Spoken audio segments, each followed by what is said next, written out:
Mary Ashford tore the banker's letter in half, then in half again, and let the pieces scatter into the dust at her boots. 30 days.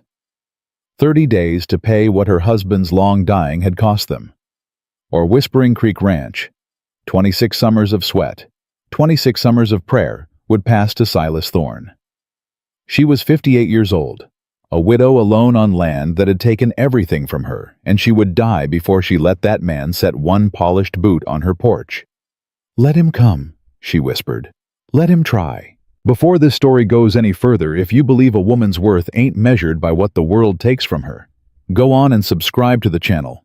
Stay with me to the very end, and down in the comments, tell me what city you're listening from tonight, so I can see just how far Mary's story has traveled. Mary stood alone for a long moment after the banker's carriage disappeared down the road. Her hands were shaking. She pressed them flat against her skirts and waited until they stilled. Thomas had been 4 summers in the ground, and she had not wept at his grave, and she would not weep now. "Miss Mary." Elijah Webb came up from the corral with his hat already off, pressed against his chest, the way he'd done at the funeral. The old hand had stayed on after Thomas passed, stayed on without wages, without complaint, without ever once saying what everyone else in Red Bluff was saying, which was that Mary Ashford had no business running a ranch alone. "Miss Mary, that banker. He gave me 30 days. Lord have mercy. Mercy's got nothing to do with it." Elijah turned his hat in his hands. "You want me to ride in tomorrow, talk to Mr. Holloway? I'll go myself. Miss Mary, a woman alone in town." "I have been a woman alone in that town for 4 years, Elijah." "Yes, ma'am, but it ain't the same now. Not with Thorne sittin' where he's sittin'." Her jaw tightened. She did not answer. She walked past him into the house, and she did not look back. Inside, the rooms were too quiet. They had been quiet for 4 years. But tonight, the quiet had teeth. She went to the chest at the foot of her bed and lifted the lid. Thomas's Sunday coat was still folded inside the way she'd laid it the morning they buried him. Under the coat, wrapped in oilcloth, was his rifle. She took it out and laid it across the kitchen table. Then she sat down, and she waited for dawn. Mary rode into Red Bluff with her head up and her hands steady on the reins. She tied her mare outside the Red Bluff Savings and Loan and walked past 3 men on the boardwalk who tipped their hats and did not quite meet her eye. "Mornin', Widow Ashford," said one of them. "Mr. Pembridge." "Hot one." "Yes." She did not stop. She pushed through the door of the bank. Mr. Holloway looked up from his ledger, and his face went the color of curdled milk. "Mrs. Ashford, I did not expect—" "30 days, Mr. Holloway." "Now, ma'am, please sit down. I will not sit down. 30 days to pay $842. That is the amount your late husband. My late husband paid into this bank every year for 26 years. My late husband brought this bank his cattle money, his wheat money, his horse money. And when he lay dying, and I came to you, and I asked for an extension. Mrs. Ashford, you gave me 1 year. And when 1 year became 2, and the drought came, you gave me another. I thanked you, Mr. Holloway. I thanked you. So tell me plainly, tell me to my face, what has changed?" Holloway's eyes slid toward the window, toward the street. Mary turned her head and looked out the window too. A man stood across the street in front of the saloon. Tall, dressed in a black coat no man in Red Bluff could afford, watching the bank with a small, patient smile. "Silas Thorne, I see," Mary said quietly. "Mrs. Ashford, please." "How much did he pay you, Mr. Holloway?" "I cannot discuss." "How much?" Holloway's voice dropped to a whisper. "He bought the note, ma'am. I had no choice. I had obligations." "You had a choice." "Ma'am, I am sorry." "No, you are afraid. There is a difference, and someday you will learn it." She straightened her shoulders. 30 days, Mr. Holloway. You will have your money." "Mrs. Ashford, with respect, how—" Mary did not answer. She turned and walked out into the dust. She stepped down off the boardwalk, and Silas Thorne crossed the street to meet her. "Mrs. Ashford." "Mr. Thorne? A fine morning to ride out. Step aside, sir." He did not step aside. He was 50, perhaps 55, with the kind of face that had been handsome once, and had learned to settle for dangerous. His coat was clean. His boots were clean. In Red Bluff in high summer, that alone told you everything. "Mrs. Ashford, I wondered if you might spare me a moment." "I would not spare you a drink of water." "Come now, we are neighbors." "We are not.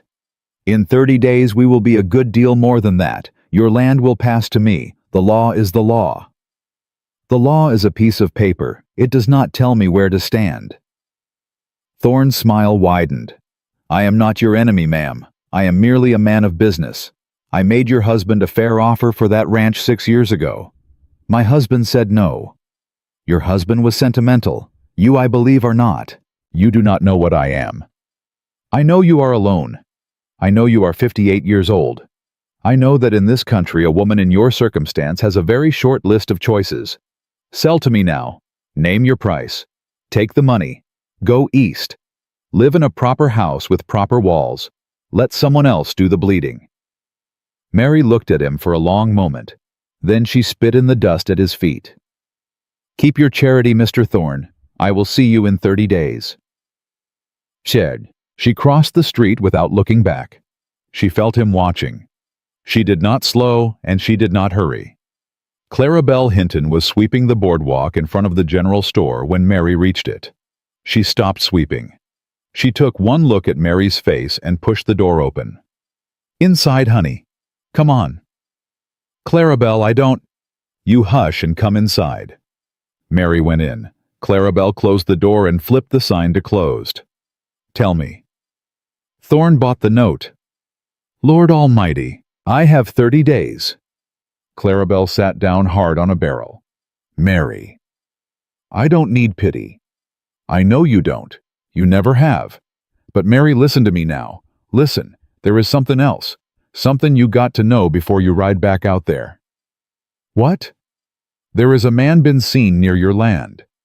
Mary went very still. "What man?" "A drifter. Walt Mosley saw him 2 days back by the western fence. Young fellow, dark hair, riding a paint horse. Didn't speak. Walt said he was just standing there, looking at the house." "Thorne's man." "That's what I figured. That's why I was coming out tomorrow to tell you. But Mary, Walt said he didn't have the look of Thorne's men. Said he looked like something else. Said he had a cowboy's hands but a stranger's eyes. I don't know what that means. Walt ain't a poet. But he was troubled." Mary considered this. "What was he wearing?" "Black hat, gray coat. Walt said, and this is the part that stuck with me. Walt said the hat had initials burned in the band, J and C, or maybe L and M. He wasn't close enough to see clear." Mary's fingers tightened around the counter. "Clarabelle." "What?" "I need you to do something for me." "Name it."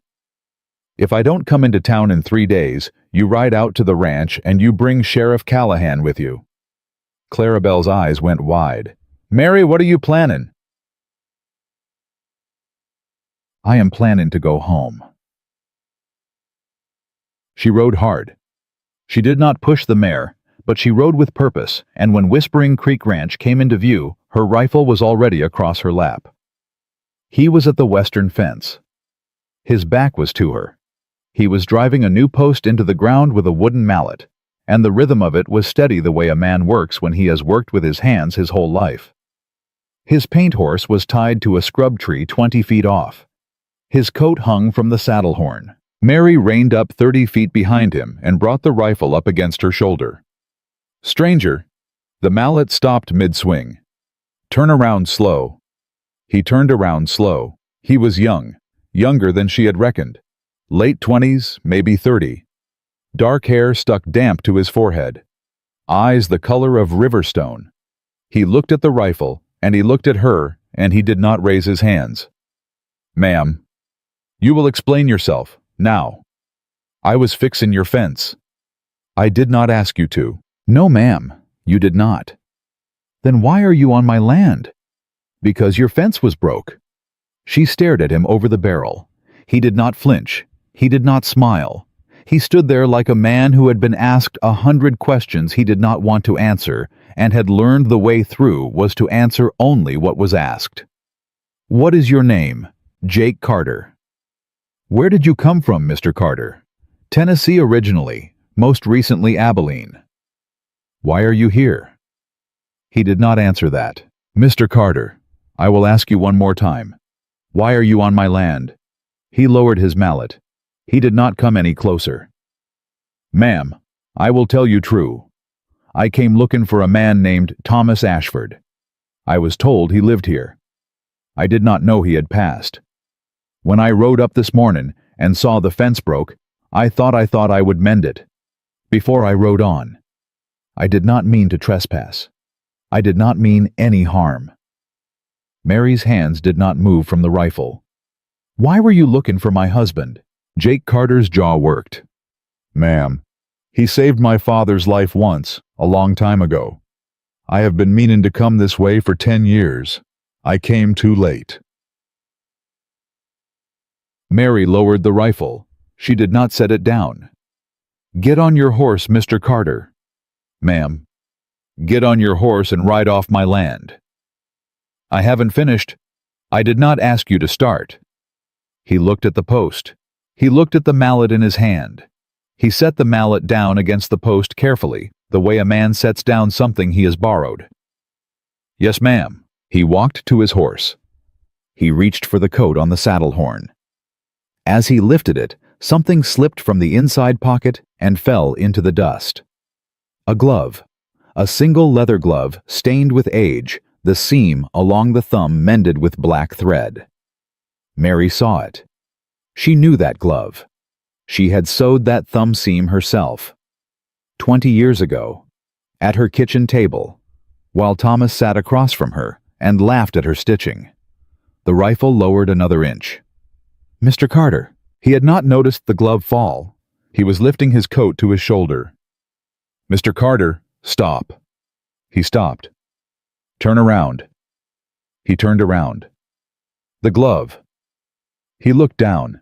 His face changed. He bent and picked it up. He held it in his hand for a long moment without speaking. This was my father's, Jake Carter said at last quietly. He gave it to me the day he died. Mary felt something behind her sternum go cold. Your father? Yes, ma'am. What was your father's name? Lucas. Lucas McCrae Carter. He took my mother's name when he married her, but his people called him McCrae. They called him Luke. Mary lowered the rifle all the way. Oh, she said. Just that. Oh. Ma'am, you all right? Mr. Carter, come up to the house. Ma'am, you just told me to leave. I know what I told you. Come up to the house. Bring your horse. We have things to speak of. She set the rifle on the kitchen table and did not put it away. Jake Carter stood in the doorway with his hat in his hands. She pointed at a chair. He sat. She set out bread, coffee. Her hands moved by habit because her head was somewhere else. Drink that. Eat something. You look like you haven't eaten today. Thank you, ma'am. Don't thank me yet. I haven't decided if you are welcome. Yes, ma'am. She sat down across from him.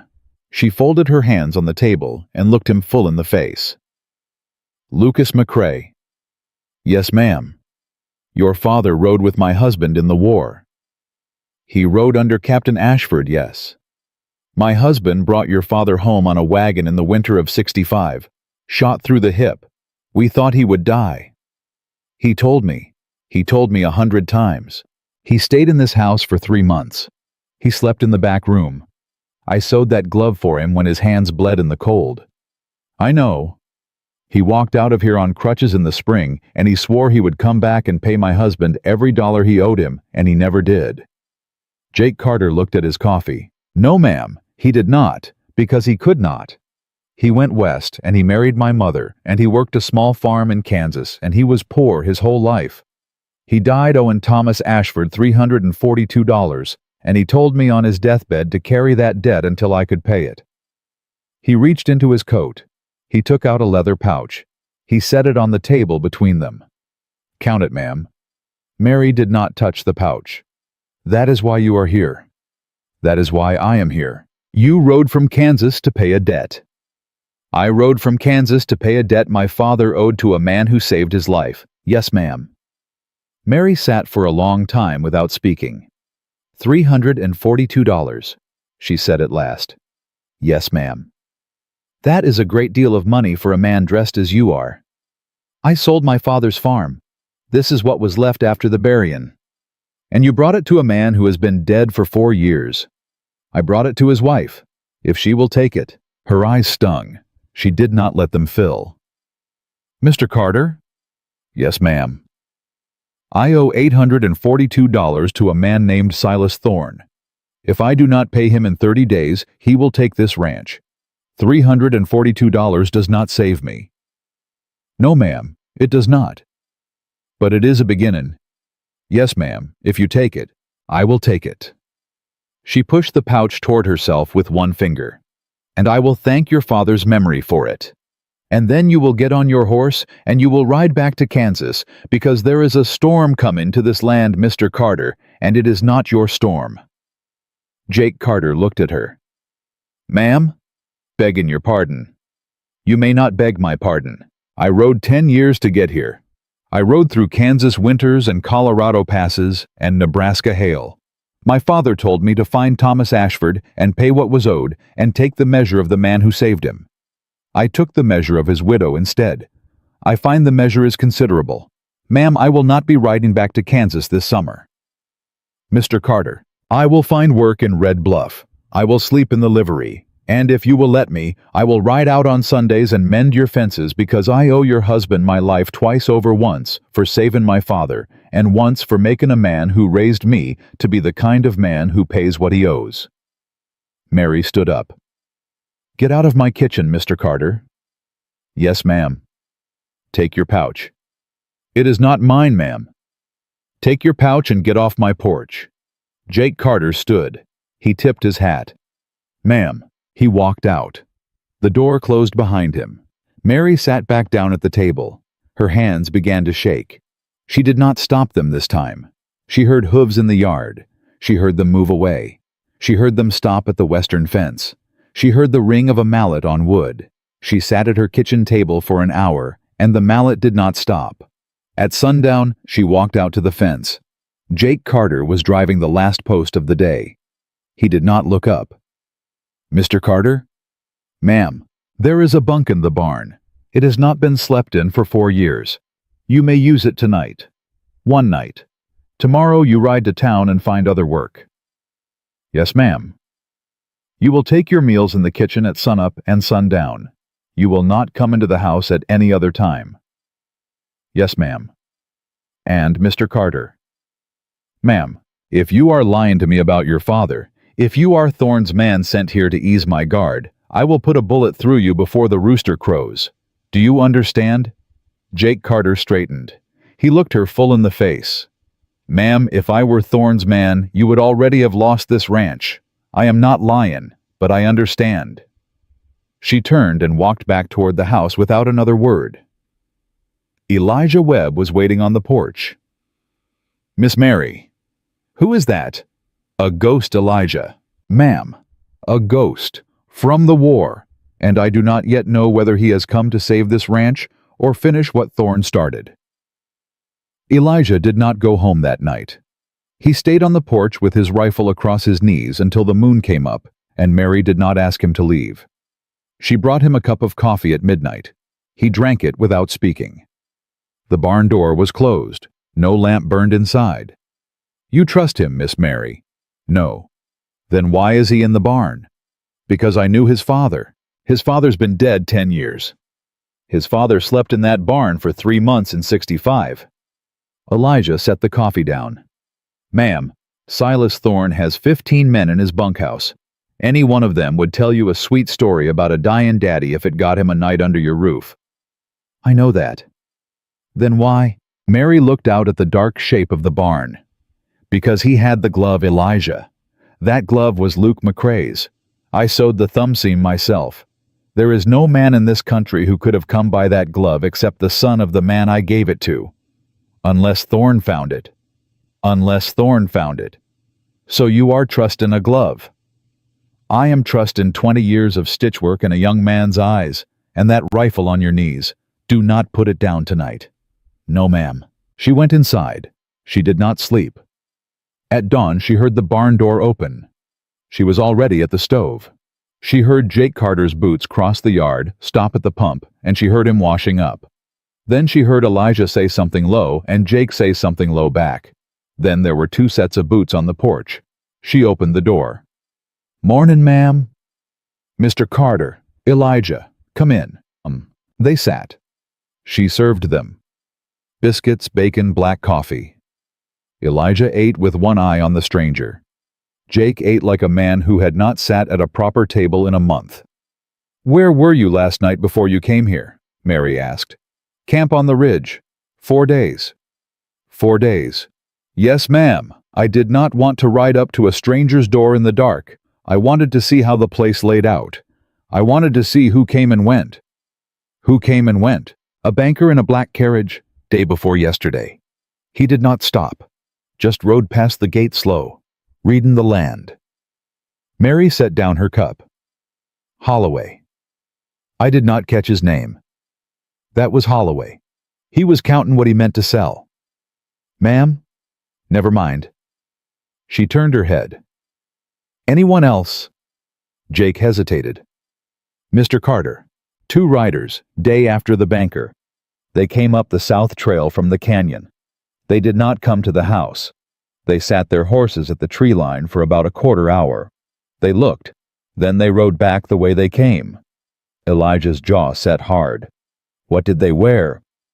"Dusters, dark. One of them had a red kerchief. The other had a scar down his jaw, right side." Elijah and Mary looked at each other. "Bo Hinch," Elijah said. "That is Thorne's man," Mary said quietly. "Yes, ma'am." Jake set his fork down. "Who is Thorne?" Mary looked at him a long moment. Then she told him. All of it. The note, the 30 days, the bank, the $842. She told it flat and plain like she was reading a brand off a calf, and when she was done, Jake Carter leaned back in his chair. "Ma'am?" "Yes." "You said yesterday I should ride back to Kansas." "I did." "I am not going to Kansas." "Mr. Carter." "I am not going to Kansas." Elijah cleared his throat. "Boy, she told you plain." "Yes, sir, she did. And I heard her, and I am not going." Mary's voice went low. "You will not stay here and die for my land." "Ma'am, I did not say I would die. I said I would stay." "It is the same thing." "No, ma'am, it ain't." She stood up. She walked to the window. She did not turn around. "Mr. Carter, there is a ride into town this morning. Elijah will take you. You will find work at the livery or the freight yard. You will sleep in town. That is the arrangement." Jake looked at Elijah. Elijah shrugged. "Yes, ma'am," Jake said. "And Mr. Carter." "Ma'am. When you are in town, you will not speak my name in any saloon. You will not speak it in the street.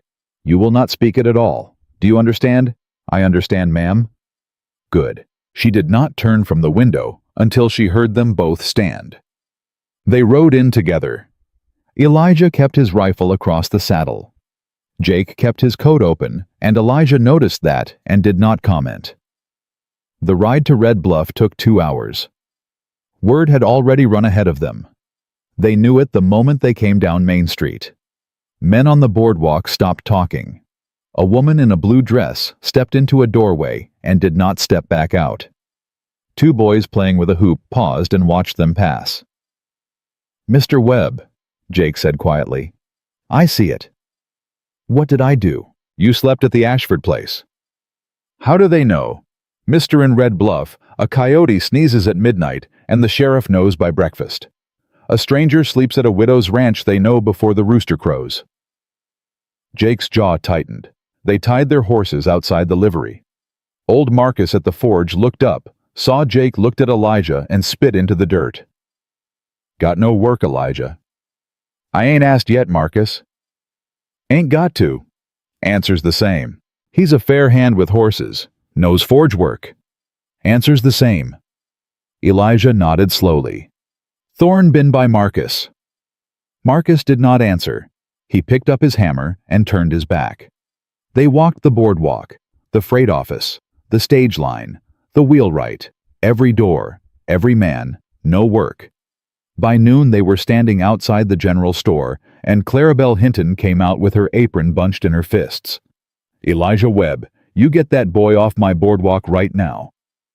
"Clarabelle, right now, I do not care who his daddy was. I care that Silas Thorne sent Bo Hinch in here this morning to tell every shopkeep in Red Bluff that the man who did work for Mary Ashford would not draw breath to spend his wages. You get him gone."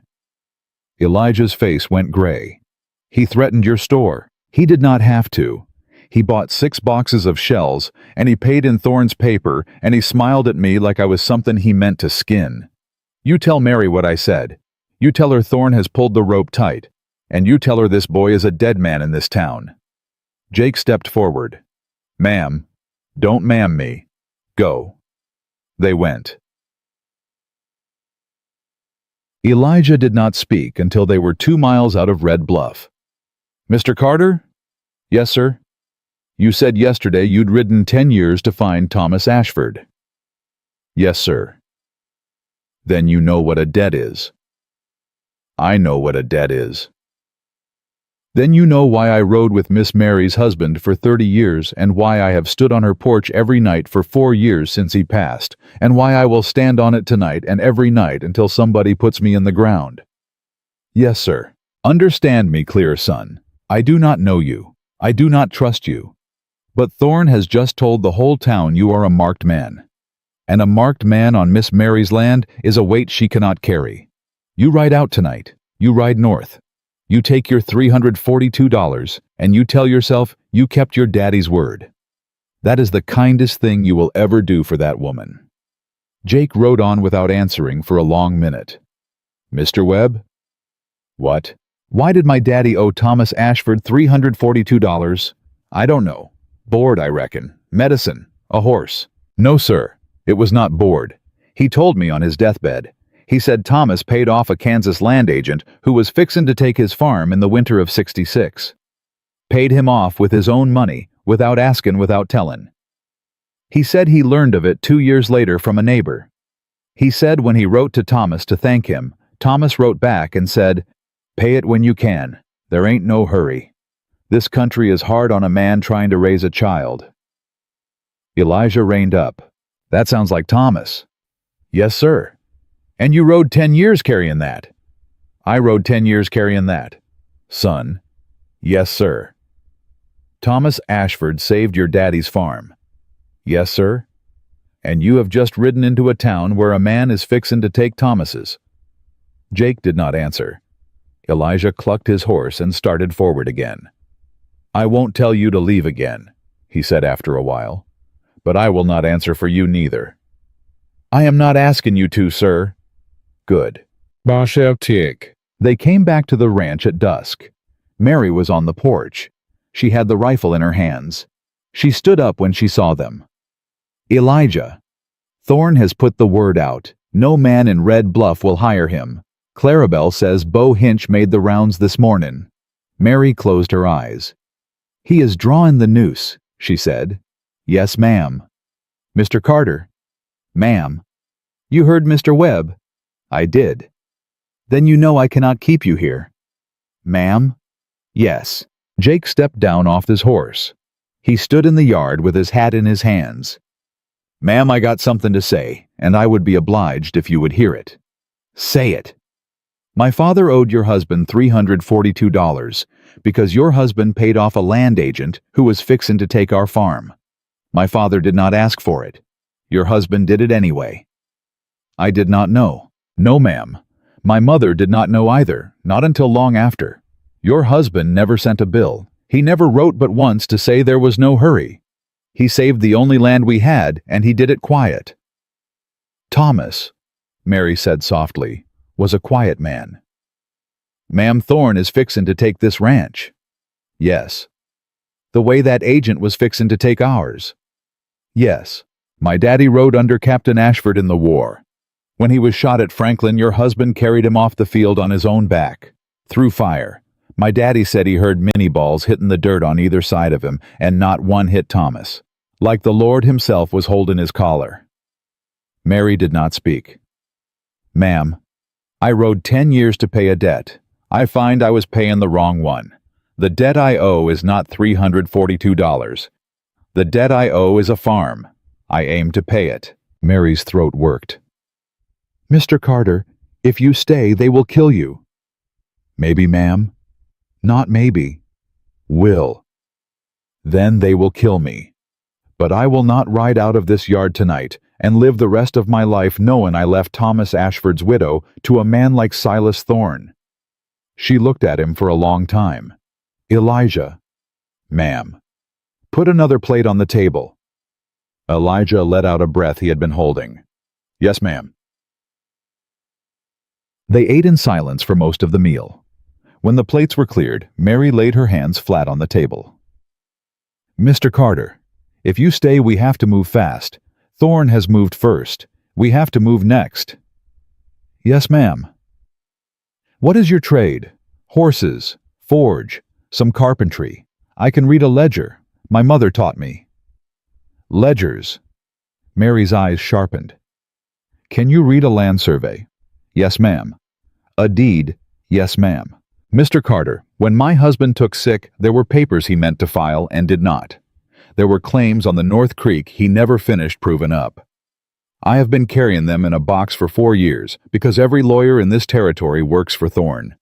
If those claims were filed proper, the ranch is worth twice what Thorne is paying to take it, and the bank knows that. That is why Holloway sold the note so cheap. Jake's eyes narrowed. How cheap? I do not know exactly, but Thorne did not pay $842 for my paper. He paid $3, $4 at the most. The rest is the bank's margin. Jake leaned forward. Ma'am, if I can get those claims filed in the county seat before the 30 days are out, then what? Then the land is yours clean. And if Thorne comes for the note, he gets the note, not the land. He will get the note. I still owe $842. Yes, ma'am. But if the land is clean, you can borrow against the North Creek claim from a Denver bank. Any Denver bank. And pay Thorne in full. Mary stared at him. You thought of that fast, Mr. Carter. My father did not leave me much, ma'am, but he left me a head for paper. Elijah let out a low whistle. Miss Mary, that is a chance. It is a chance that gets him killed inside of 4 days. Ma'am, I was going to get killed inside of 4 days regardless. At least this way I die useful. Mary did not laugh, but something in her face shifted. Eat, she said. You ride at first light. Where? Denver, through the pass. You do not go through Red Bluff. You do not go through Silver Gulch. You cut north along the ridge, and you come down into Pine Hollow, and you take the stage from there. Elijah will give you his rifle. I will give you my husband's boots. Yours are worn through. Ma'am, I cannot take his boots. You can and you will. My husband was a practical man. He would not want a man riding to save his land barefoot in a cobbler's notion of leather. Jake looked down at his feet. Yes, ma'am. Hen. At first light, she stood on the porch with a bundle in her hands. Boots, a coat, a packet of papers wrapped in oilcloth, and the leather pouch with the $342. You will need this for the stage and the Denver bank. Do not lose it. Do not show it. Yes, ma'am. And Mr. Carter. Ma'am? If you are riding to betray me, I am not ma'am. I will find you in Denver. I will find you in Kansas. I will find you in the grave if I have to. Do you understand? I understand. He pulled the boots on. They fit him like they had been made for him. Mary looked at the boots and she looked away. Ride, she said. He mounted. He tipped his hat. He rode. She watched him until the ridge swallowed him. She stood on the porch a long time after. Elijah. Ma'am. What have I done? Ma'am, you have bet the farm on a dead man's son. Yes. I do not know if that is wise. Nor do I. But it is the only bet on the table. Yes, She turned to go inside, and Elijah cleared his throat. "Miss Mary?" "What?" "Rider comin', South Trail, fast." Mary turned. A single horseman was coming up the South Trail at a dead gallop. Black coat, clean boots she could not yet see but knew were clean. Silas Thorne. "Elijah." "Yes, ma'am." "Inside, both rifles, loaded." "Yes, ma'am."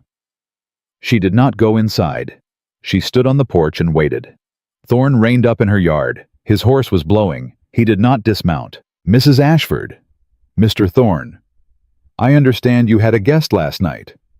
"I do not entertain guests." "A young man, dark hair, paint horse, slept in your barn." "I do not discuss my hired hands with my creditors." "So he is a hired hand." "He is a man who mended my fence." "Mrs. Ashford, I came to do you a kindness. That young man is a known horse thief out of Abilene. A federal marshal is coming through Red Bluff next week with a warrant. I thought you should know. Before you are harboring a fugitive." Mary did not blink.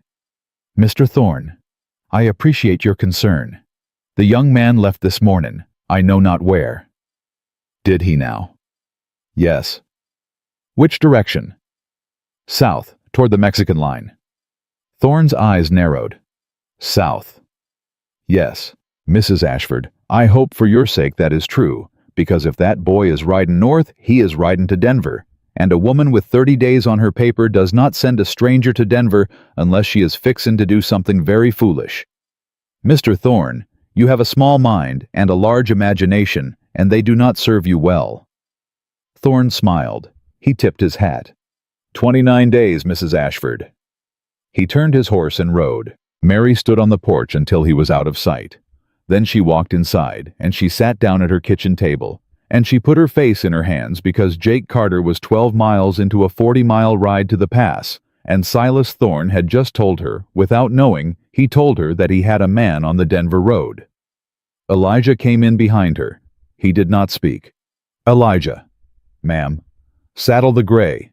"Miss Mary, you cannot ride to Denver." "I am not riding to Denver. I am riding to the pass. There is a turn above Pine Hollow where a man on foot can cut half a day off the stage road. If I ride hard, I can catch him before he comes down." "Ma'am, if Thorne has a man on that road?" "Then Thorne's man will meet me before he meets Jake Carter." Elijah looked at her. "Miss Mary, you are 58 years old. Saddle the gray, Elijah." "Yes, ma'am." She stood. She took her husband's rifle off the table. She checked the load. She set it across her shoulder. Outside, the wind was rising off the creek. The gray ran like he was 20 years younger than he was. Mary rode low in the saddle with the rifle strapped across her back, and Elijah half a length behind her, and neither of them spoke for the first hour. The trail cut up through the scrub and then climbed into the pinyon, and when they came to the fork above Miller's Draw, Elijah reined up. "Miss Mary, if Thorne's man left Red Bluff at sunup, he is 8 miles ahead of us, and he is on the stage road, which is flat. We are on a horse trail that climbs. We will not catch him. We will not catch him on his road. We will catch him on Jake's." "Ma'am, Jake is cutting north through Pine Hollow. Thorne does not know that trail. Thorne's man will ride straight through on the stage road and try to take him on the Denver side of the pass. If I cut through the hollow, I come down on the road an hour before Jake does. That is where I will wait." "Wait for what?" "For whoever rides past first." Elijah stared at her. "Miss Mary, you are talking about shooting a man on sight." "I am talking about standing in the road and asking him his business. And if his business is killing Jake Carter—" Mary clucked to the gray. "Then I will save him the ride." Ching. They came down out of Pine Hollow in the early afternoon, and the road was empty. Mary dismounted. She led the gray into the willows 50 yards off the road and tied him where he could not be seen. Elijah did the same. They took the rifles and they walked back to the road and lay flat behind a low shelf of rock, and they waited. "Miss Mary?" "Elijah." "If Jake is coming down this road, if he has not yet come, then Thorne's man is on this road too, and Thorne's man rides for a livin'. I know it. I can shoot. I know it, Elijah. Ma'am, I have put 3 men in the ground for your husband. I will put a 4th in for you and not lose a night's sleep. But I am asking you plain. If a rider comes, you will let me call it. Mary did not answer. Ma'am? I heard you, Elijah. Then say it. I will let you call it. Thank you, ma'am. They lay flat in the grass. The sun climbed. A lizard moved across the rock 2 feet from Mary's hand. She did not flinch. Then they heard hooves. Elijah raised his hand, and Mary stilled. A single rider came down the road from the north at an easy trot. Paint horse, dark coat. It's Jake, Elijah breathed. It's Jake. Mary started to rise. Elijah caught her sleeve. Wait. Why? Listen. And then she heard it. Behind Jake. Maybe a 1/4 mile back. Coming fast. A second rider. Oh, Lord, Elijah said. Mary shouldered the rifle.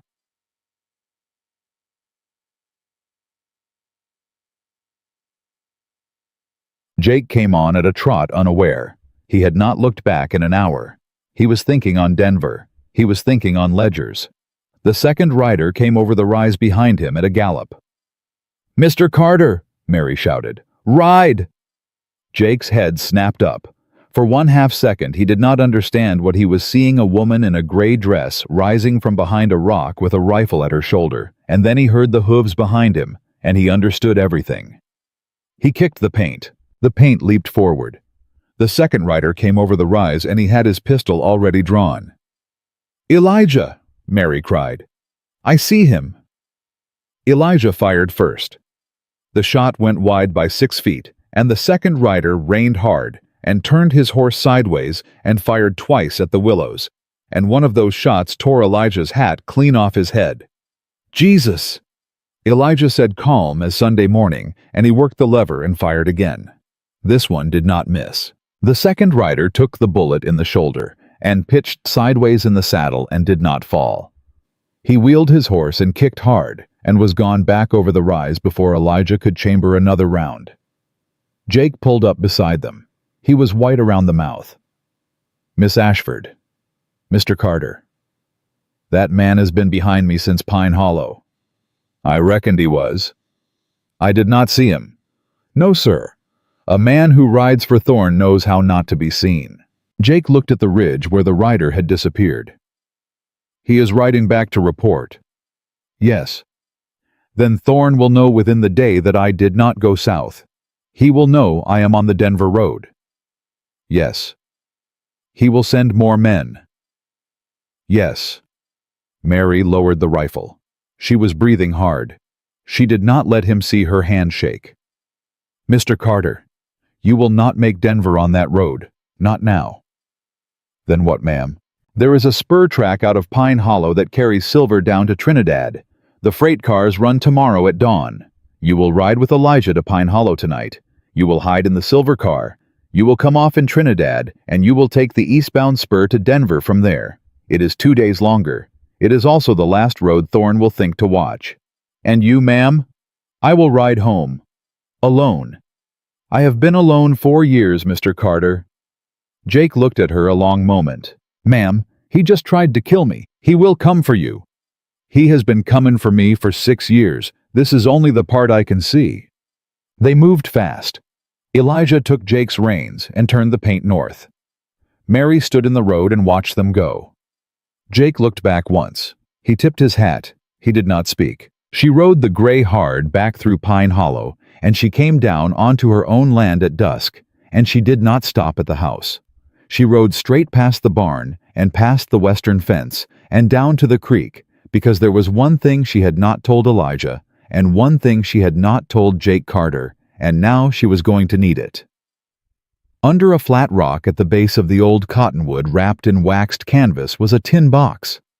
Thomas had buried it there the winter before he died. She did not know what was in it. She had never opened it.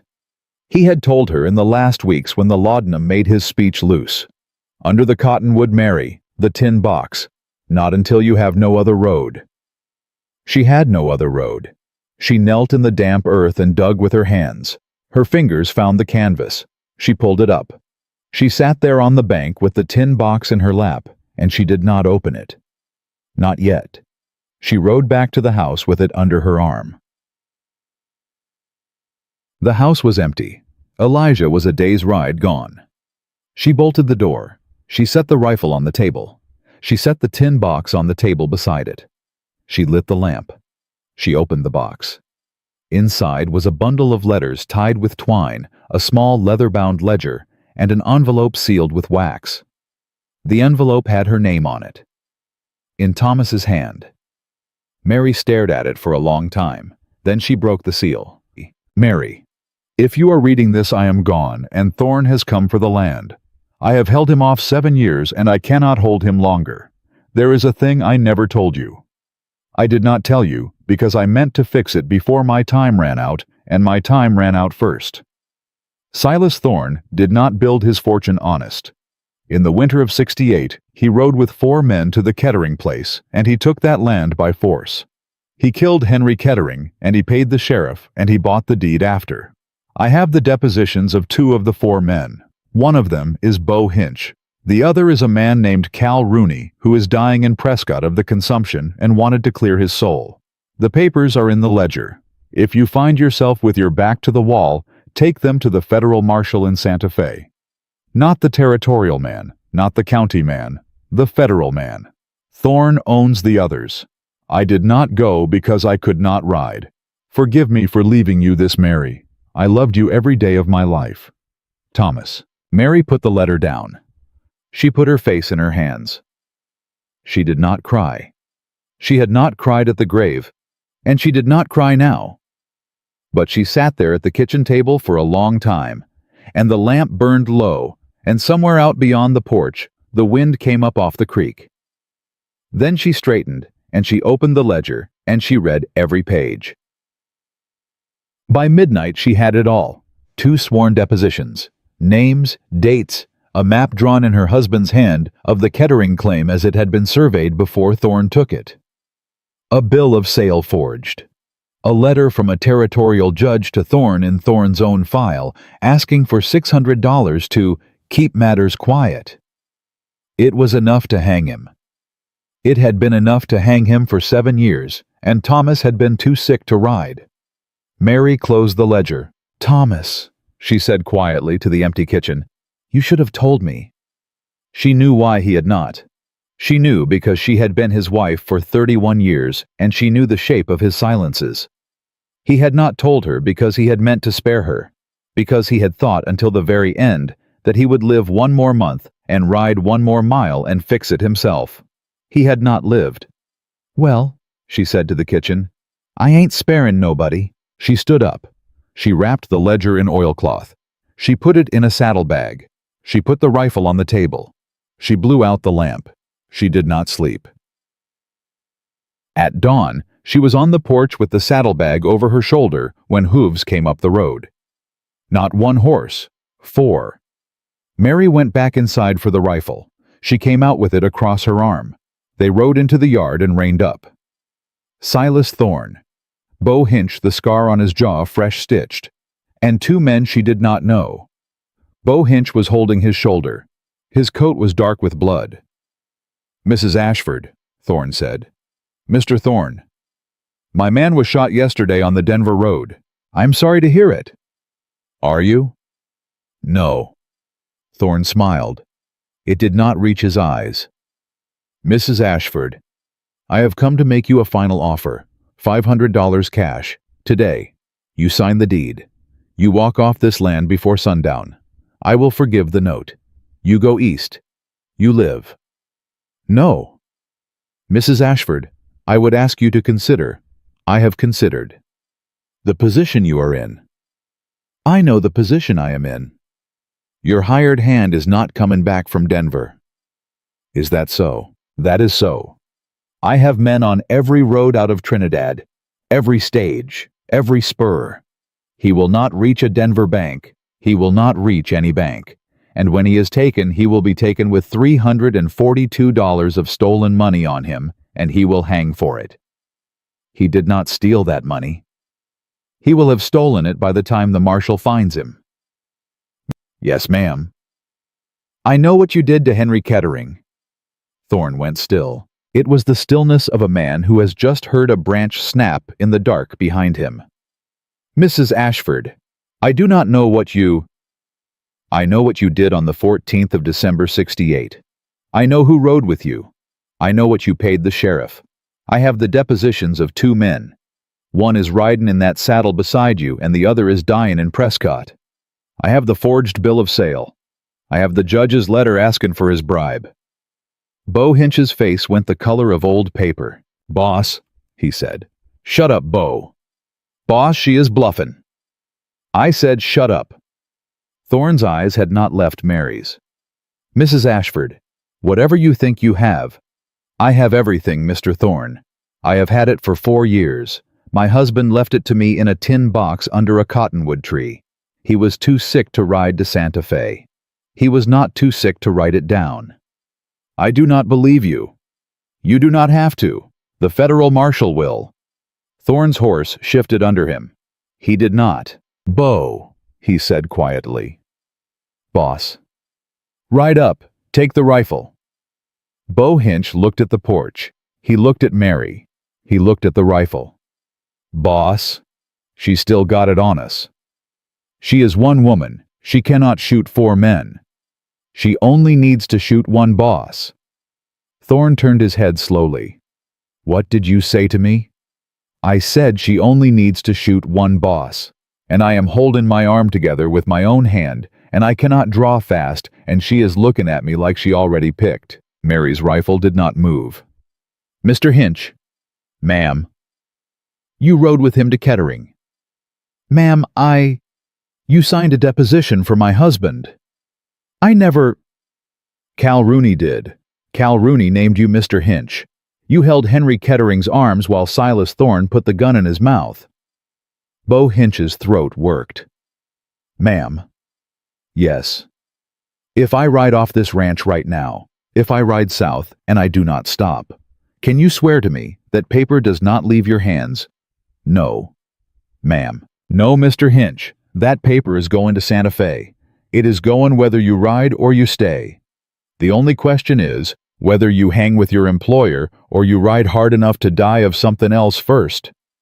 Bo Hinch looked at Thorne. Thorne's hand moved toward his pistol. Bo. Boss, I am done. Bo, you draw on her, and I will cut you a gentleman's share. Boss, you do not have a share to cut no more. Bo Hinch turned his horse. He rode out of the yard at a walk. He did not look back. One of the other 2 riders turned his horse and rode after him. Thorne watched them go. Then he turned back to Mary, and he drew. Mary fired first. She had been raising a rifle since she was 9 years old. Her husband had watched her shoot the head off a rattlesnake at 60 yards the spring of their engagement, and he had laughed and said he would never cross her, and he never had. She did not cross Thorne. She shot him square in the chest. He went out of the saddle backward. His horse startled and bolted.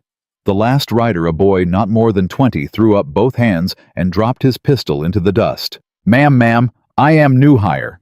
I was paid 2 days ago. I ain't never drawn on no woman. Get down off that horse.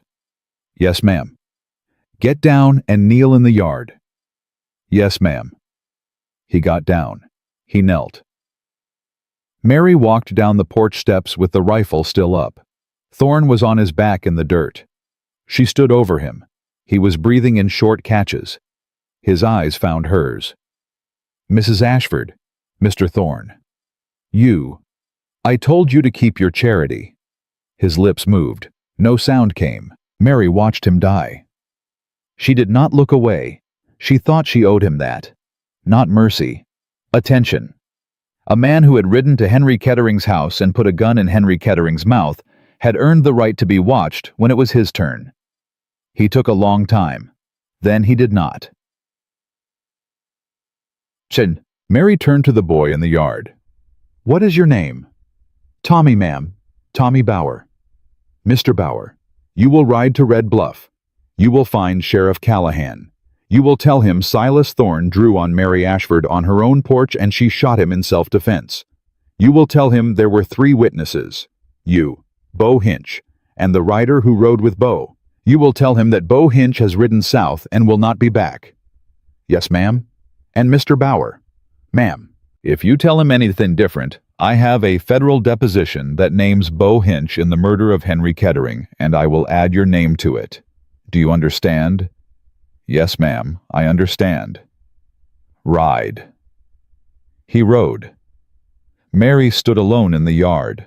Thorne's body lay 3 feet from her. His blood was soaking into her dirt. Her hands began to shake. She let them. She went back up onto the porch and she sat down on the top step, and she held the rifle across her knees, and she waited for the wind to come up off the creek. It did. Thomas, she said quietly. The wind answered her. Not in words. In the way a wind answers when a woman has been alone on a porch for 4 years and is no longer alone in the way she used to be. She thought of Jake Carter somewhere between Pine Hollow and Trinidad, riding east in a silver car with $342 and a head for paper. She thought of Elijah riding back. She thought of her husband who had carried a dying boy through fire at Franklin and paid off a land agent in Kansas and left her a tin box under a cottonwood tree. She sat on the porch with the rifle and Silas Thorne's body cooling in her yard, and she did not weep, but she bowed her head. And for the first time in 4 years, her shoulders shook. Sheriff Callahan came up the road before the sun was high. He rode alone. He dismounted at her gate, and he walked up the path with his hat in his hand, and he stopped at the bottom step and looked at the body in the yard. Mrs. Ashford. Sheriff, that is Silas Thorne. Yes. Tommy Bauer told me you shot him. I shot him. Tommy Bauer told me he drew first. He drew first. Callahan looked at her a long time. He was 60 years old, and he had been sheriff of Red Bluff for 19 of them. He had buried his own wife the summer before. His eyes were red-rimmed and tired. Mrs. Ashford, you understand I have to take a statement. I understand. You understand there will be a hearing. I understand. You understand that some folks in town will say what some folks in town always say when a woman kills a man, whether he needed killing or not. I understand that too, Sheriff. Callahan nodded slowly. He looked at Thorne's body. Did he need killing, ma'am? Mary met his eyes. Sheriff, I have a ledger in my saddlebag that says he killed Henry Kettering in '68. Callahan went very still. Mrs. Ashford. Yes. Do not tell me you have had that ledger for 4 years. I have had it for 4 years. My husband left it to me. He was too sick to ride. Lord Almighty. I am taking it to the federal marshal in Santa Fe. Not Judge Pembroke, not you. No disrespect intended. None taken. I am telling you because if I do not reach Santa Fe, I want one honest man in this territory to know the ledger existed. Callahan put his hat back on his head. I will take your statement, he said. I will write it plain. I will stand in front of Judge Pembroke myself and say Silas Thorne drew on you in your own yard. And then, ma'am, I am going to suggest you do not ride alone to Santa Fe. Because if Bo Hinch is south of here, and he knows what is in that ledger, then Bo Hinch will be on every southbound road between here and Las Cruces before the week is out. I know it. Do you have a man to ride with you? I have a man. He is in Trinidad. He will be back. When? 4 days, 5. Ma'am, 5 days is a long time to sit alone in this yard.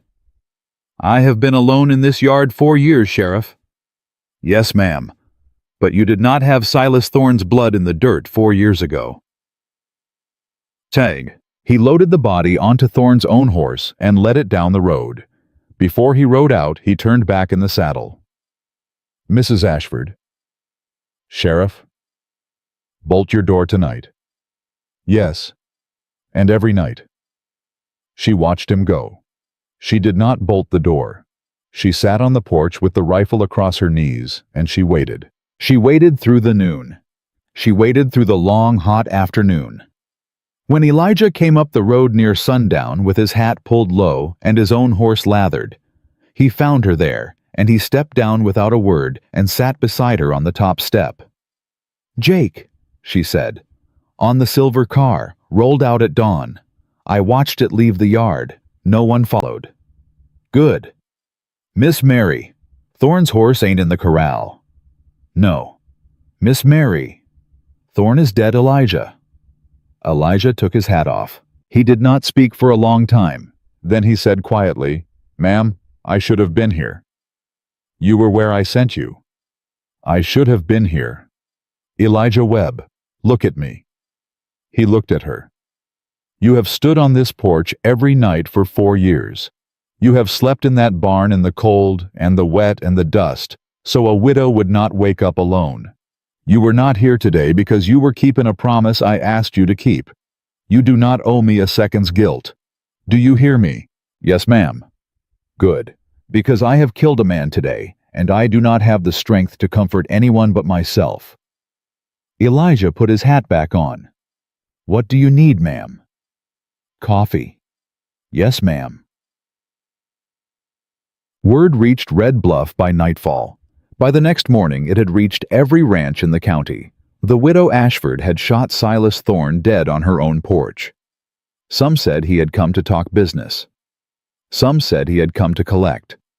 Some said, and these were the ones who smiled when they said it, that there had been a young man. A drifter. That the widow had been keeping him.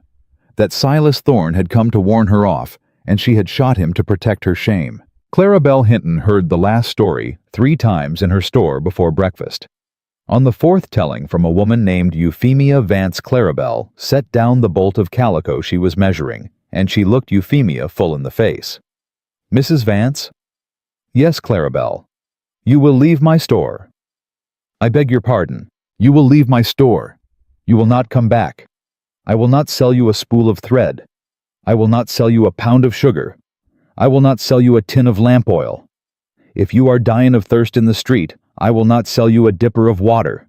You will leave my store, and you will not speak Mary Ashford's name in my hearing again." Euphemia Vance's mouth opened and closed. "Clarabelle Hinton, I have traded here for 22 years. 22 years I have swallowed your talk, Euphemia. 22 years. I am done." Euphemia Vance walked out. Clarabelle sat down on a barrel, and she put her hands over her face, and she did not uncover it until the bell rang again, and a man cleared his throat. It was Walt Mosley, the rancher who had seen Jake at the western fence. "Clarabelle." "Walt, I come to say something and you ain't gonna like it, but I am gonna say it." Clarabelle braced. "I seen that boy at her fence 4 days back. I watched him for a full half-hour before I rode on. He was not casing the place. He was driving posts. He was driving 'em straight and deep. A man driving posts that straight on a stranger's land is not a man planning harm. I did not say so at the time. I am saying so now." Clarabelle let out a long breath. "Walt Mosley, you are a better man than half the men in this town. I ain't. I am just a man what knows how a fence gets built.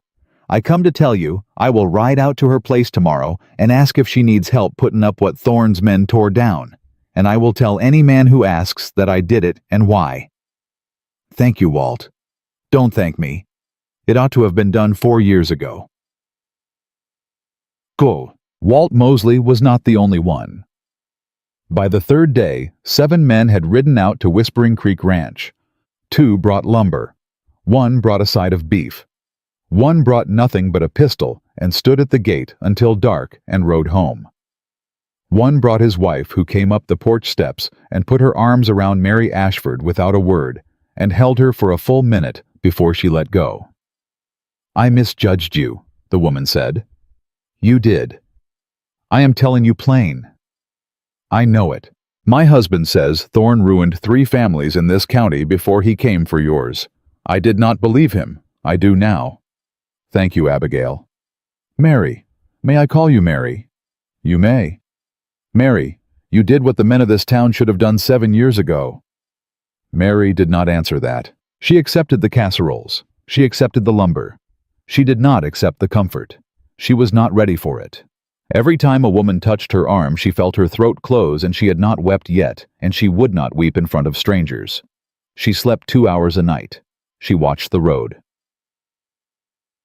10. On the fourth day, a telegram came. Elijah brought it up from town in the afternoon. He handed it to her without reading it. She broke the seal on the porch. Mrs. Ashford, stop, Denver National Bank, stop, claim filed and recorded, stop, loan approved. $1,150, stop, carrier.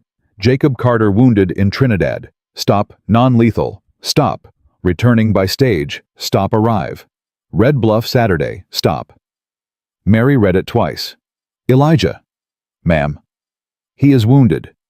Says non-lethal, ma'am. A man writes non-lethal on a telegram because he does not have the space to write how bad. Elijah took the telegram. He read it. Ma'am, he made Denver. He got the loan. He is coming home. Yes. You can pay Thorne's estate in full. Yes. The ranch is yours clean. Yes. She was not looking at the telegram anymore. She was looking at the road. Elijah, Saturday is 2 days. Yes, ma'am. Ride to Pine Hollow tomorrow. Meet the stage there. Bring him home through the Ridge Trail. Do not bring him through Red Bluff. Ma'am, he has been shot. He needs a doctor. Then bring the doctor to the Hollow. Miss Mary. Elijah, if Bo Hinch is still alive, he is watchin' the Red Bluff Road. He will not be watchin' Pine Hollow. I need that boy to come home on the road nobody is watchin'. Yes, ma'am. And Elijah. Ma'am, when you bring him home, you will bring him to the house, not the barn. Elijah did not answer for a second. Yes, ma'am. The next day, she cleaned out the back room. She had not opened that door in 4 years.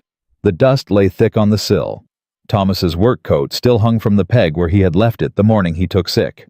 The bed was made the way he had left it that morning, with the quilt her mother had stitched folded at the foot. She took the coat off the peg. She pressed it to her face. She breathed him in. He was gone. He had been gone 4 years. But the wool still held a trace of him, or of her memory of him, which was the same thing now. Thomas. The room did not answer. Thomas. I am putting another man in this room, for a few days, until he mends. I do not know yet what he is to me. I know what he is not. He is not you. No man will ever be you. She folded the coat. She set it on the chair. I am tellin' you because I owe you tellin'. That is all. She remade the bed with fresh sheets. She walked out and she closed the door, and she did not look back. Elijah brought Jake Carter home on Saturday at dusk. He rode beside him with the doctor on the other side, and Jake was slumped in the saddle but upright, and Mary came down off the porch and stood in the yard with her hands folded in front of her. Mr. Carter. Ma'am. He was gray in the face. There was a bandage high on his left side, and the coat had been cut away to let the doctor work in the hollow, and the shirt under it was dark. He looked at her, and he tried to tip his hat, and his hand did not make it all the way up. Ma'am, the money is in the bag behind my saddle. $1,150. Denver Nightingale Bank note, transferable to any territorial bank. You can pay Thorne's estate in the morning. Thorne is dead, Mr. Carter. Jake's hand stopped moving. Ma'am? He drew on me in the yard. I shot him 4 days ago. Jake looked at Elijah. Elijah nodded once. Jake swallowed. Ma'am. Yes, Mr. Carter. You did not need Denver. I needed Denver, Mr. Carter. Thorne's estate will fight the note. His lawyers will try. With that money in a Denver bank, I have what they cannot touch. Without it, I would still be in a fight. Jake closed his eyes. Then I did not ride for nothing. You did not ride for nothing, Jake Carter. Get down off that horse before you fall off it. She let the doctor put him in Thomas's room. The doctor worked on him for an hour.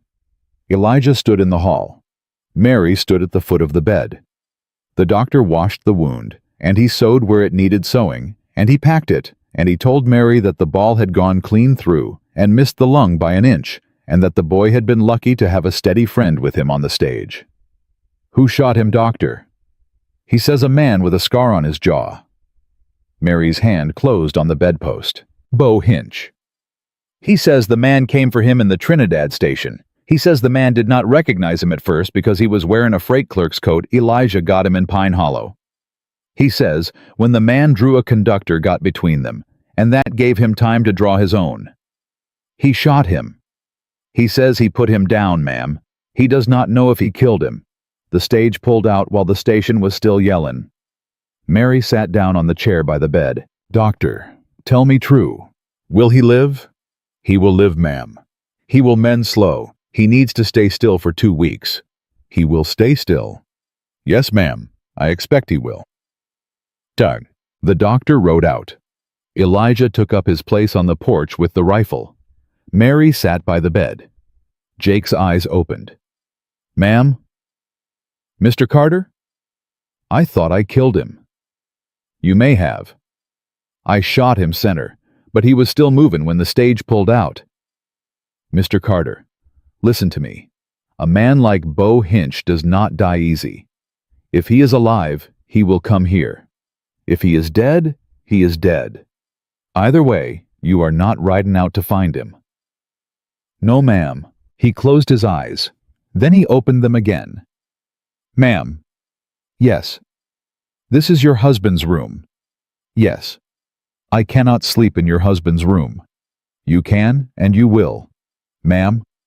Jacob Carter, you rode a silver freight car, and you stood up to Bo Hinch in a Trinidad station with a ball in you, and you got on a stage, and you brought me $1,150 from a Denver bank. You will sleep in whatever room in this house I put you in. Do you understand me? His eyes filled. He did not let them overflow. Yes, ma'am. Good. She got up. Ma'am? Yes, Mr. Carter. Why did you ride out to meet me at Pine Hollow? She paused in the doorway. Because you were not my hired hand, Mr. Carter. You were the son of a man my husband carried off a battlefield. I was not going to let another Kettering happen on my watch. Ma'am? Yes. I was not going to let it happen on mine neither. She did not answer. She stood in the doorway a long time. Then she closed the door part way, and she went to the kitchen, and she sat at the table, and she did not light the lamp. She sat in the half-dark with her hands folded and her eyes on the door of the back room, and she understood slowly the shape of what had been happening to her. She had been alone for 4 years. She had built walls around that aloneness because walls were all she had. She had buried her husband, and she had dried her own tears, and she had run a ranch by herself, and she had told every widow's voice that came to her door that she needed nothing, wanted nothing, missed nothing but the weather of another life. She had been lying. She had been lying so long, she had forgotten she was lying, and somewhere on the Denver road, somewhere between the silver car and the Trinidad station and the stage that had come rattling over the pass with a wounded boy bleeding into a freight clerk's coat, something in her had cracked open. Not broken. Cracked. The way dry earth cracks for rain. Thomas, she whispered to the empty kitchen. Thomas, I do not know what I am doing.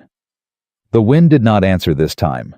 The house did not answer. She sat in the dark alone, and for the first time in 4 years, that aloneness felt like a decision she could undo. On the second night, Jake had a fever. Mary sat by his bed until dawn. She wrung cloths in cool water. She laid them on his forehead. She lifted his head and made him drink. He spoke words that were not meant for her, his mother's name, a name in Kansas his father's once. Once near midnight he took her hand, and did not know whose hand it was. Mama. Shh. Mama, I kept it. Shh now. I kept the glove, Mama. I kept it. I know you did. I rode 10 years with it. I know. He slept. Mary sat with his hand in hers for a long hour. She did not let go even when her arm went numb.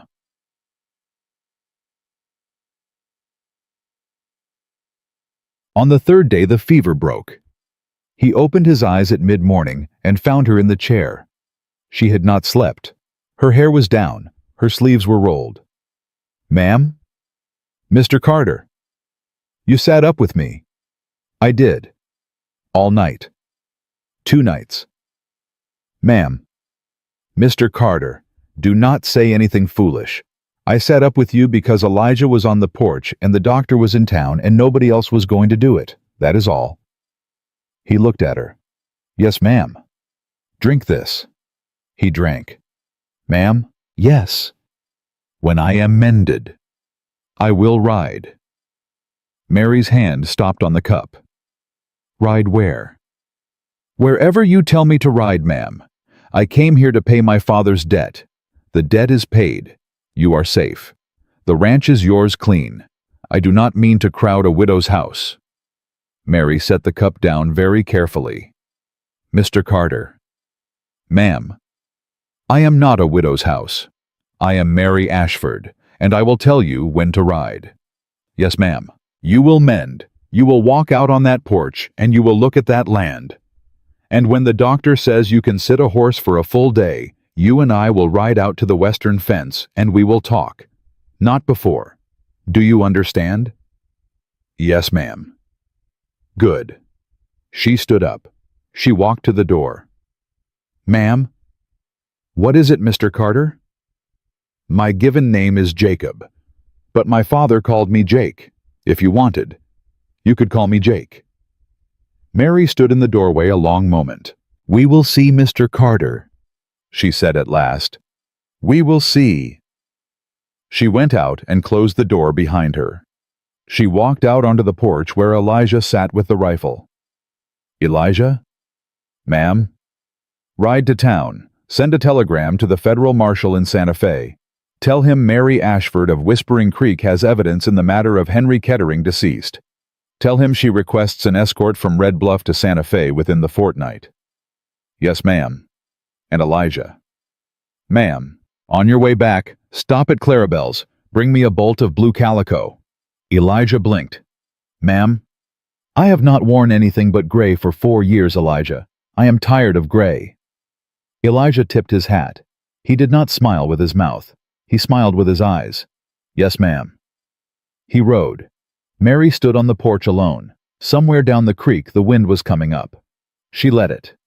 Elijah came back with the blue calico and a telegram both. He climbed the porch steps with the bolt of cloth under one arm and the yellow paper folded in his shirt pocket, and he set the cloth on the rail before he drew the telegram out. "Marshal Ruiz, Federal. He will be in Red Bluff in 4 days." 4 days. "He is riding with 2 deputies. He will come to the ranch. He says to hold the ledger and speak of it to no man until he arrives." "Good." "And Miss Mary?" "Yes." "There is another thing." She turned her head. "Bo Hinch." Elijah. "He is alive." Mary set her hands down on the porch rail. "Where?" "A man at the Red Bluff Saloon said a rider came through from Trinidad 3 days back. Said he seen a man matching Bo's description on the westbound road. Said the man was riding slow and had a shoulder done up, but he was sitting the saddle. Comin' here." "That is what I figure, ma'am." "When?" "If he rode slow with a wound and he stopped to mend 2 days. 3. No more." Mary was quiet for a long moment. Elijah. "Ma'am?" "Ride to Walt Mosley. Ride to the Lenahan place. Ride to anybody who came up this road with lumber. Tell them what is coming. Ask them if they will stand." "Yes, ma'am." "Do not ask twice. If a man hesitates, ride on." "Yes, ma'am." He rode. She went inside. Jake was sitting up in bed for the first time. His color had come back some. He had a cup of broth in his hands, and he was drinking it slow. "Mr. Carter." "Ma'am?" "Bo Hinch is alive. He is riding this way." The cup stopped halfway to his mouth. "When?" 2 days. 3. Jake set the cup down on the nightstand. "Ma'am, bring me my boots." "You will not be standing on that leg for another week." "Ma'am, I am not lying in a bed while that man rides up to your porch. You are not standing on that porch with a bullet hole in your side that is not closed." "Ma'am?" "Jake Carter, look at me." He looked at her. "I will not bury another man on this land. Not this summer, not next summer. Do you understand?" He did not answer for a second. Yes, ma'am. Good. Now you will drink your broth and you will rest. And when the time comes, I will hand you a pistol, and you will fire from that window, and you will not set one foot on the floor. Is that clear? Yes, ma'am. Good. She was at the door when he spoke again. Mary. She stopped. It was the first time he had used her name. She did not turn around. Yes, Jake. If he makes it past the yard, if he makes it past Elijah and Walt and every rifle you can raise, if he makes it to this door, yes, I will be standin'. She stood in the doorway for a long breath. I know you will, she said quietly, and she closed the door. The next day, men began to arrive. Walt Mosley came first with his 2 grown sons. Then Lenehan with a wagon and 3 rifles.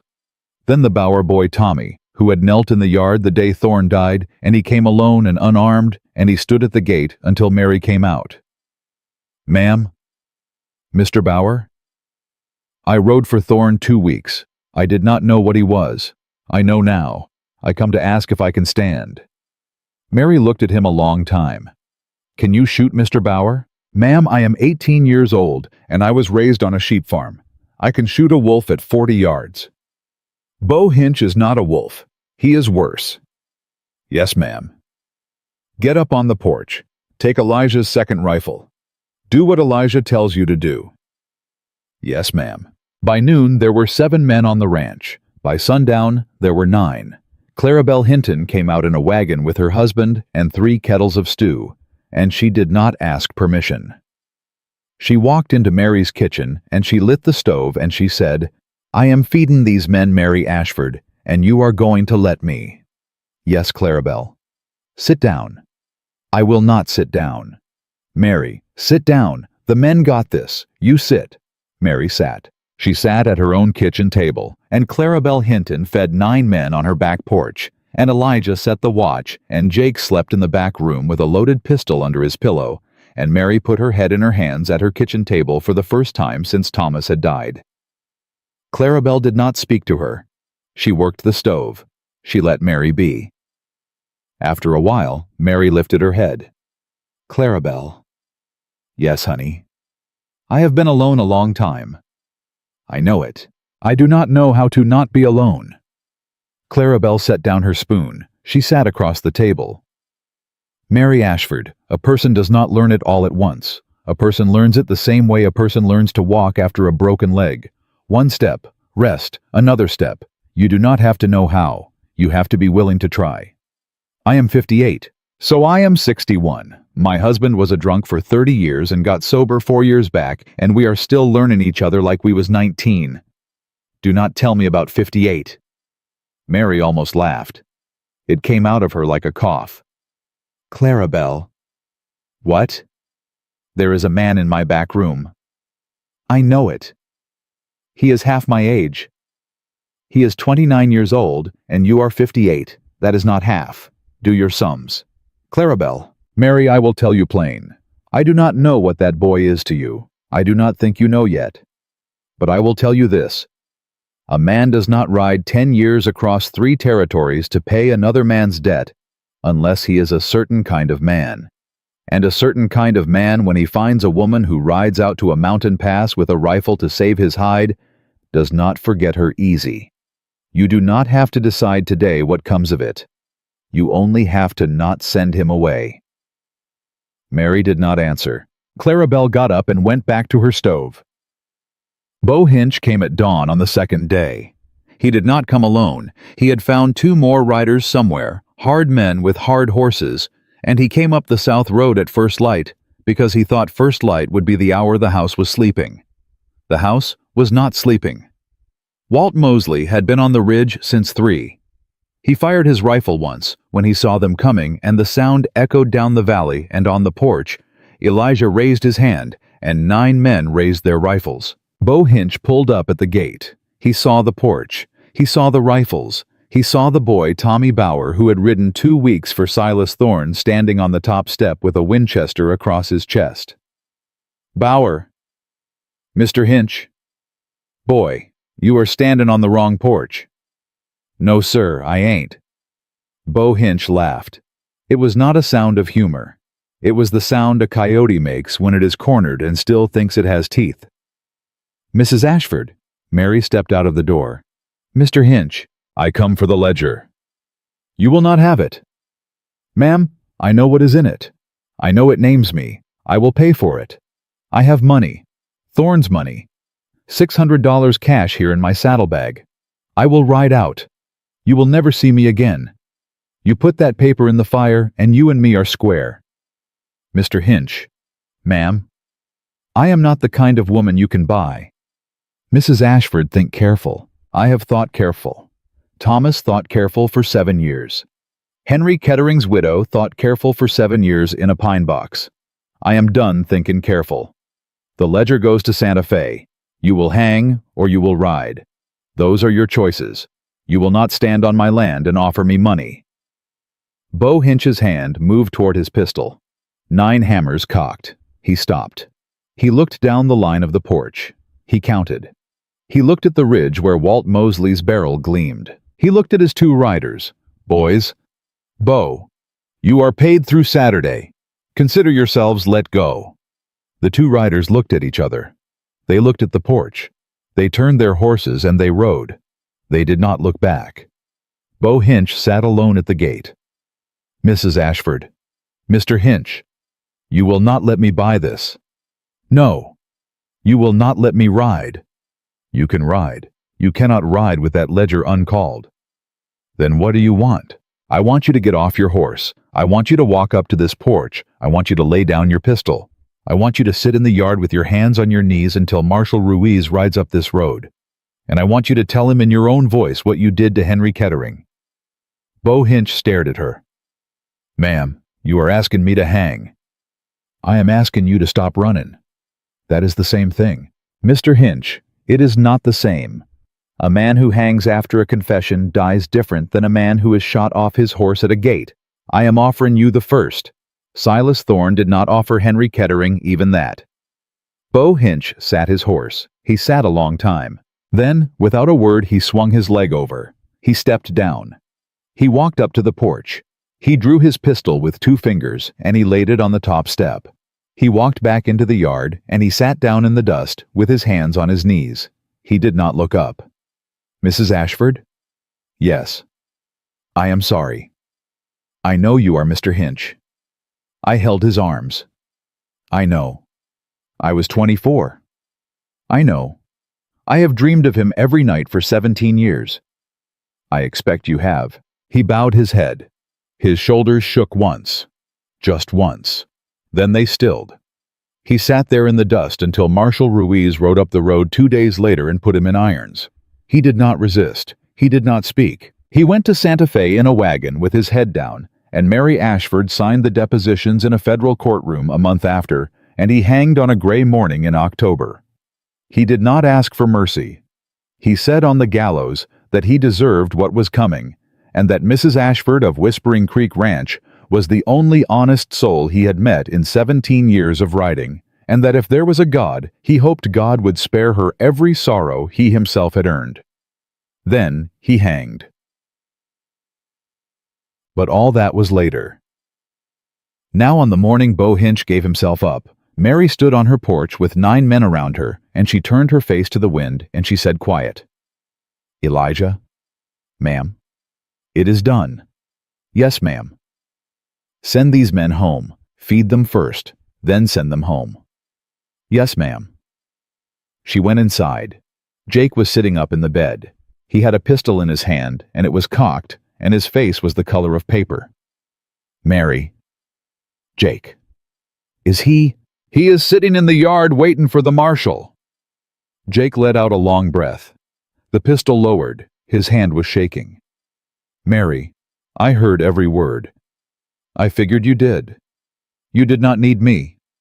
Mary sat down on the edge of the bed. Jake Carter. "Mary, I have not needed a man for 4 years. That is not what I ever needed you for." He looked at her. "Then what?" She was quiet a long moment. "I needed to remember," she said, "that there was still one man riding in this country whose word was worth something. not a man to save me. A man who would do what was right because it was right even if it killed him. Your father was that man. My husband was that man. I thought they were the last two. I was wrong." Jake's eyes filled. "Mary." Jake. "I never said anything in the fever, did I?" "You said plenty." "What did I say?" Mary smiled. It was a small smile, and it was rusty, and it was the first one her face had made in a very long time. "You will have to wonder, Jake Carter." Coy. The marshal came. The ledger went to Santa Fe. The territorial papers ran the story for 6 weeks. 3 judges were removed from office. 2 deputies were indicted. The Kettering land was returned to Henry Kettering's daughter in Missouri, who had been 14 when her father was killed and was now 21, and who wrote Mary a letter in a plain hand that said, "Only I did not know his name until your telegram. Thank you for my father. I will name my first son after him." Mary kept that letter in her kitchen drawer for the rest of her life. Jake mended slow. He was up on his feet by the 3rd week. He was riding again by the 6th. He rode the fence line with Elijah, and he drove posts, and he split wood, and he slept in the back room because Mary had put him there, and she did not tell him to move. On the first day of autumn she rode out with him to the western fence. They rode slow. They did not speak for the first mile. When they came to the creek, Mary reined up. "Jake!" "Mary?" "I promised you we would talk when you were mended." "Yes." "You are mended." "Yes." She sat her horse for a long moment. "I am 58 years old." "I know it. I was married 31 years to a man I buried 4 summers back." "I know. I have not looked at another man in that time. I did not think I would. I did not want to." "Mary, if you are saying—" "I am not saying that. I am saying the truth about where I stand. Hear me out." "Yes, ma'am." She looked at him. "You are 29 years old, Jake Carter. You have your whole life ahead of you. You could ride to Denver tomorrow and find a young woman of 25 and build a farm and raise 6 children. No one in this country would say a word against it. You would be a fool not to." "Mary, hear me." "Yes, but if you are telling me that what you want is to stay on this land, with me, with a woman who will be 60 before she blinks and 70 before she is ready, with a woman who cannot give you a child, with a woman who the town will talk about until the day she dies. If you are telling me that is what you want, then I will tell you something in return." "Tell me." "I am willing to try." Jake Carter did not speak for a long time. Then he swung down off his horse. He walked around to her horse. He looked up at her. "Mary Ashford, I have never wanted a young woman of 25. I have wanted since I was 16 a woman I could ride a fence line with and not have to talk. A woman who would stand on a porch with a rifle and not ask a man to stand for her. A woman whose word was iron. I did not know such a woman existed until I rode up to a broken fence and saw a gray mare in a pasture. I knew inside of 5 minutes what I was looking at. I have known ever since." Jake. "Let me finish, Mary. Finish. I did not come here for this. I came here to pay my father's debt. I swear that before God. But I am not leaving. Not unless you send me. And if you send me, I will go. But I will not marry another woman. I will ride. I will work. I will die somewhere in Montana of old age, and the last thing I will think of is a porch in New Mexico territory, and a woman in a gray dress with a rifle across her arm." Mary's eyes filled. She did not let them overflow. She had not let them overflow for 4 years. She did not start now. Jake Carter. "Yes." "Get back on your horse." "Mary, get back on your horse. We are riding home. We will talk on the porch. There are things I will not say out here where the wind carries them." He got back on his horse. They rode home. They did talk on the porch. They talked until the moon came up. They talked about Thomas and about Lucas McCrae and about the Kansas farm and the war and the land. They talked about what could be and what could not. Mary spoke plain. Jake spoke plainer. When the lamp went out, she stood up and she took his hand and she said, "Not yet, but not never." He said, "I will wait." She said, "I know." They were married in the spring, not in Red Bluff, in the yard at Whispering Creek. Clarabelle Hinton stood up with Mary. Elijah Webb gave her away. Walt Mosley's wife made the cake. Sheriff Callahan came, and he wept openly, and he did not apologize for it. Tommy Bauer came in a clean suit he had borrowed, and he stood at the back and did not leave until the last plate was cleared. Mary wore blue, not gray, blue. She had sewed the dress herself from Clarabelle's calico. Jake wore Thomas's Sunday coat. Mary had asked him if he would. He had said yes. He had said it would be an honor. He had said the man who saved his father deserved to stand at his wedding one way or another. At the end of the supper, when the sun was going down and the musicians were tuning up and the children were running through the yard, Mary walked out to the western fence alone. She stood there a long time. She did not speak to Thomas. She did not need to. She stood at the fence that Jake Carter had mended the day he rode up, and she looked out over the land her husband had left her, and she understood finally what he had been trying to tell her in the tin box and the letter and the long silence of the last 4 years. He had been trying to tell her that the land was not the thing, the life was the thing, and the life did not end when a husband was buried. The life did not end when a banker rode up with a 30-day note. The life did not end when a man drew a pistol in the yard. The life ended only when a woman decided it had ended. And Mary Ashford, 58 years old, widow of Thomas Ashford, owner of Whispering Creek Ranch, survivor of Silas Thorne and Bo Hinch, and the long, slow winter of her own grief, had decided something different. She had decided to live. She walked back to the house. Jake Carter was waiting on the porch. He held out his hand. She took it. And Mary Ashford, who had been told her whole life by fathers and husbands and bankers and strangers that a woman's worth was measured by the men who stood around her, learned at 58 what every woman deserves to know at 19 and is told at 90, if she is told at all, that a woman's worth is never given and never taken, that it is built by her own hands on her own land with her own word, and that no man living or dead, kind or cruel, rich or ruined, has ever had the power to grant it or to take it away. Her worth was her own. It had always been her own, and she had finally come home to it.